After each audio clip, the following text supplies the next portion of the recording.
feels a bit unreal, right? But within 12 months, then you went from almost no business to $1.2 billion acquisition offer. And it's only 3 years into the entrepreneur journey. And at that time, we only had $2 million revenue. So it's a pretty bold decision not to proceed with the offer. In 2018, Stripe offered to buy Airwallex for $1.2 billion. They said no. 7 years later, the company is now worth $8 billion and has customers all over the world, including Shein, Brex, McLaren Racing, and more. But it wasn't all smooth sailing. Before the billion-dollar offers and the big-name partnerships, Jack worked 16-hour days just to stay afloat. Factory work, bartending, and overnight shifts at petrol stations were all means of survival when his family could no longer support him. Basically, have to wake up 5 o'clock in the morning, take the first train, then took a bus for close to an hour, then walk for another 30 minutes to the lemon farm. I just pack them up, do that for 12 hours a day. In the summer, it's 40 degrees Celsius, and it's pretty intense. I remember like 1 year, the Christmas, and the train sort of stopped running because I don't have the money or don't want to use the money to pay for the taxis, and I basically worked all night. And by the time I got home, it's like 7 in the morning. That work ethic took him far. By his 30s, he'd made millions from side businesses, but something was missing. I always wanted to find something no one needs to ever wake me up, and I will be up every day and feel extremely passionate and motivated, and then willing to devote my entire sort of life to it. And I think Airwallex is probably the one that really kind of get me to that stage. There are 3 numbers to look out for in Airwallex's story. 1 million, the company's first ever investment. 1.2 billion, the acquisition offer from Stripe in 2018 that the Airwallex co-founders walked away from. And 1 billion, the annualized revenue the company reached in 2025. This is Founder Effect. This is Jack Zhang, co-founder and CEO of Fintech company Airwallex. He was born in Qingdao, China, and moved to Melbourne at age 15, alone. I stayed with Australian family and really sort of taught me how to get used to the culture. I mean, initially I don't really speak English, and it took a while for me to adjust. When his family's finances collapsed, Jack became determined to find his own footing. I think I have 2 choices. Either I return to China and try to go back to the education system there, or I continue to stay in Australia and figure out how to pay the tuitions and the livings on my own. You can end up working a lot of odd jobs and dishwashing in a restaurant, sort of bartender, doing evening shift, then also doing overnight shift after that in a petrol station. So end up working 15, 16 hours a day, 5-6 days a week, and also doing pretty intensive labor work during holidays and try to make up the differences in paying the tuition fees, yeah. On top of working long hours, Jack earned a computer science degree from the University of Melbourne in 2007. He entered the banking industry, but quickly realized it didn't fulfill him. So he began building his own businesses on the side. So I started an importing job for textiles from China, exporting olive oils and red wines from Australia to other Asian countries. And I started a real estate development company. I was probably making a few $1 million profit a year. I always sort of wanted to make money, but that always doesn't give me the high order of happiness. Also had a daughter when I was 30. I remember I just look at her, I'm like, I haven't done anything that make her feel proud. And yeah, I think that's the moment I'm like, I need to stop doing these side hustles and I need to just resign from my full-time job and do something big. One of Jack's side hustles was a coffee shop in Melbourne. Little did he know that this cafe would serve as ground zero for what would become his multi-billion-dollar idea. I started a coffee business very similar to Blue Bottle in Australia, and looking at to create it as like a franchise. My co-founder's name is Max Lee, and he constantly wiring money to overseas, like Brazil, Indonesia, buying coffee beans, or China for buying packages. Every time sort of wiring money out, and the money just disappear for a few months and bounce back.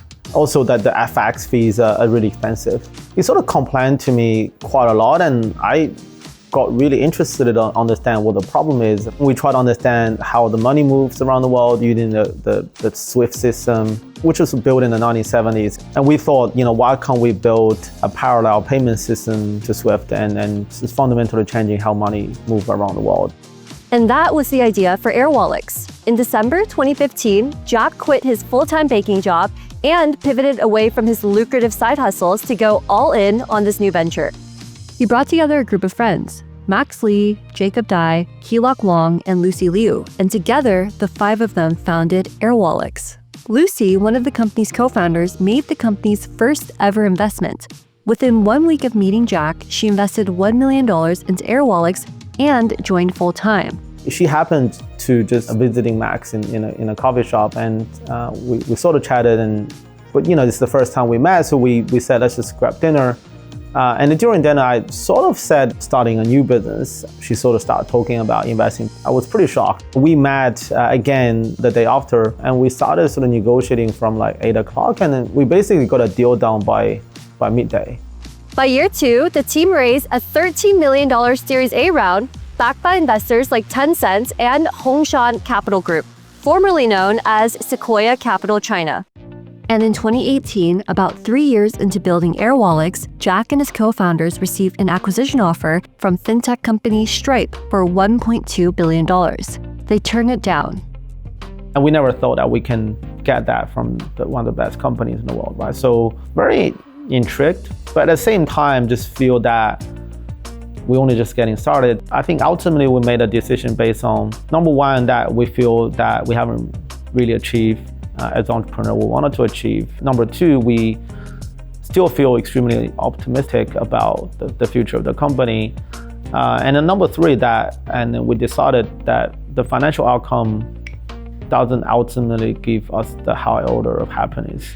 After rejecting the Stripe offer, we invested over 80% the cash of the company to a few future products that we know that will not generate any cash for the company for like at least 3-4 years. But those new products that we built and invested it so early on, and we took the risk, and now that encounter for 60% of the company's revenue.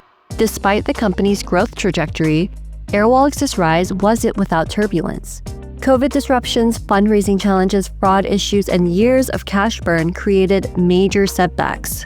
In 2019, we had a lot of fraud issues because as a startup, we didn't build enough anti-fraud technology. Also COVID in 2020, and we lost half the business in a month. The market was crashed after 21, and very hard to raise external funding. We were burning almost $200 million a year in 2022. And I realized if we don't turn profitability, the market is not gonna give me money anymore. In a very tough moment, we were like, why didn't we take the offer, right? Kind of that come across our mind a few times. And looking backwards, I do believe that we made the right decision to continue pursuing the mission ourselves. Jack also admits to some personal missteps, from poor hiring choices to premature international expansion. These decisions ultimately strained the company and its culture.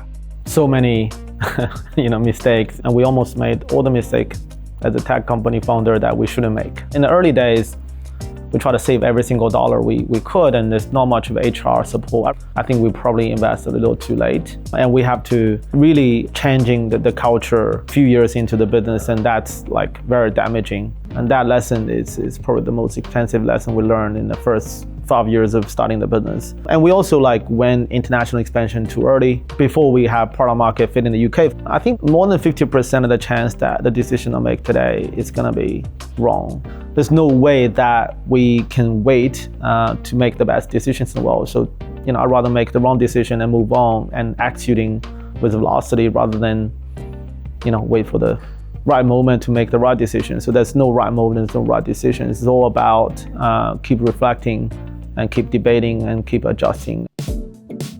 In December, Airwallex raised another $330 million in a Series G round, valuing the company at $8 billion. I work 100 hours a week from the age of 16 for 20 plus years. And when you're kind of in that tough situation that if you need to survive, you don't really think about burnout. I mean, either you survive or not. I'm just past 40 years old, so physically cannot work that long anymore. But I would say still 70-80 hours a week easy. If I feel tired, I'm just taking a bit of a break. I think that's the most important thing. Like if you have the wrong strategy and not able to think deep enough, and that's where the bigger mistake come from. His company just crossed $1 billion in annualized revenue, growing 90% year on year. According to Airwallex, it processes payments in 120 countries, serves 200,000 businesses, and their network moves over $200 billion a year. I think it's definitely a milestone. There's very few fintechs ever able to achieve this scale. And we obviously one of the fastest growing fintech company out there. The goalpost right now is just really able to serving over 1 million customers and 10 billion in revenue by 2030. I very rarely feel proud of myself, and I think I feel proud of the team. I guess we're pretty lucky to working hard but also enjoying this journey to get to where we are.